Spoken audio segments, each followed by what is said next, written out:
Hi everyone, my name is Kara and welcome back to another DIY video of Crafts with Kara.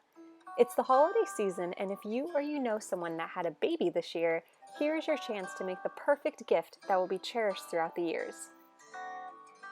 Today we are going to make a baby's first Christmas ornament, personalized with their hand or footprint on the front and their name and birth date on the back. So before we get started, I want to go over all the materials you will need to make this ornament. First, you're going to need a picture of a hand or footprint. If you have an original print that needs to be saved, either make a copy or get some wax paper and trace over the print so you don't ruin the original. You'll need a wood slice ornament. These are normally sold at craft stores like Michael's around the holiday season. Keep in mind that wood slices are all a little different, so make sure you buy one that is big enough to fit your print with about an inch to spare to add a text on top. Also note that handprints are usually shorter than footprints, so they're a little easier to fit on an ornament. You're also going to need some twine or ribbon, some graphite paper, this is used to transfer images, some glitter, Christmas pick decor, scissors and wire cutters, scotch tape, a pen and a fine tip black Sharpie, a small paintbrush, craft glue and water with a plastic cup, a hot glue gun, and a paper plate. Okay, so let's get started. First, we are going to take our wood ornament and transfer over the footprint image. I have my footprint that has a little smudge on the heel and my tracing from the hospital certificate footprint, but I'm going to go the harder route and use the print with a smeared heel to show you how to work with a messier image. So take your graphite paper. They come in big black sheets, but I've used mine before, so go ahead and cut out a little square that is about the size of your ornament. You can see there is a dark black side and a shiny silver side on the back. The darker side has graphite on it, so you want to put that side face down. Grab your footprint and place it on top of the graphite paper. I'm going to cut off a little from the top here so I can see better for the placement. You're going to want to center the print to the top hole, but bring it down to the bottom of the wood slice so you have enough room on the top to add the text. You'll need about an inch, which is about a thumb's length away from the top hole. Keep in mind, these wood slices are not symmetrical, so as long as it's centered to the top hole, the ornament should hang straight. Once you have it in the position you want, take your scotch tape and tape down the papers so the print won't move while you draw on top. Next, grab your pen and start tracing over the footprint, but be sure you are drawing on your wax paper copy or the print that is okay to mark on. You don't want to ruin the original, trust me. So, while you're tracing, add enough pressure so the graphite paper underneath will make a mark on your ornament. The nice thing about tracing over a messier image is because you can ignore the smears and just transfer the parts of the footprint you want.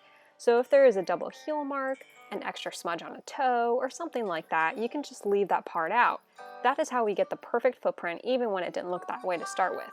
Another tip is I like to include the natural folds and vein lines.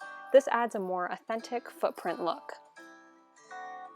Once you're done tracing, go ahead and lift up the graphite paper and check your print to make sure you didn't miss a spot. Once it's all transferred, you can remove the papers from the ornament. Next, we are going to add our text. You can either freehand it or use the text template that is included in the video link description. In the link, make a copy of the Google Doc and then you can edit and fill in your own details. If using the template, cut out the first Christmas text in the curved shape and place the text above your footprint, centered under the top hole. If you're at this point and don't have enough room for the text, you can either skip this part or try to get a bigger ornament. That's why I mentioned earlier to measure your ornament first while at the store.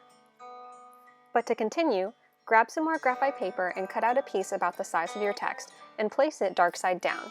Then go ahead and trace like before. Next, we are going to do the back side.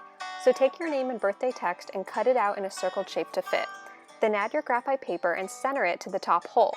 Tape it down and trace over the text. Again, make sure all the letters are transferred before removing the papers. Now, we are going to grab the fine point Sharpie and outline the graphite text. I like to double the outline about 2 to 3 times to make sure the text is dark and even. After that, go ahead and repeat for the text on the front. Next, we are going to grab our craft glue and pour a little in a cup. I personally like to add a drop or 2 of water to make the glue more malleable. So once you get that, grab your small paintbrush and paint glue over the footprint. Keep in mind to paint around the vein gaps if you want them to show.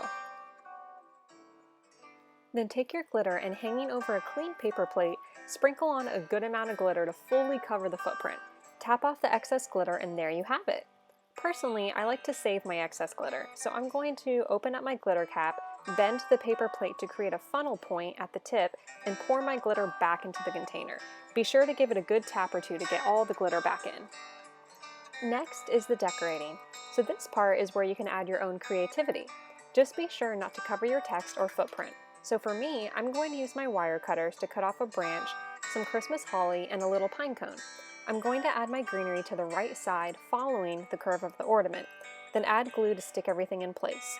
You may need to bend the wires to get everything to sit how you want it. Last, if you have some bristles covering the text, you can always trim it back so you can see the text more clearly. After that, take your twine or ribbon and tie a bow. For this one, I'm going to tie a double bow. To do this, tie 2 small loops like normal, then tie 2 more longer loops, thus making a double bow. The smaller loop should sit on top of the larger ones. Once you have it, go ahead and glue the bow underneath the top hole of the ornament. I typically glue it on top of my greenery next to the hole to kind of cover up the wire ends. Go ahead and cut off any extra length on your bow, and voila, you are done! Here are some other color and style options I made for other precious babies this year. I hope you enjoyed this video. Please like and subscribe to my channel to see more DIY videos. There are chances to win free gift giveaways from my crafts in the videos, so follow me on Instagram or Facebook to stay in the know and see what's coming next. Merry Christmas and Happy Holidays!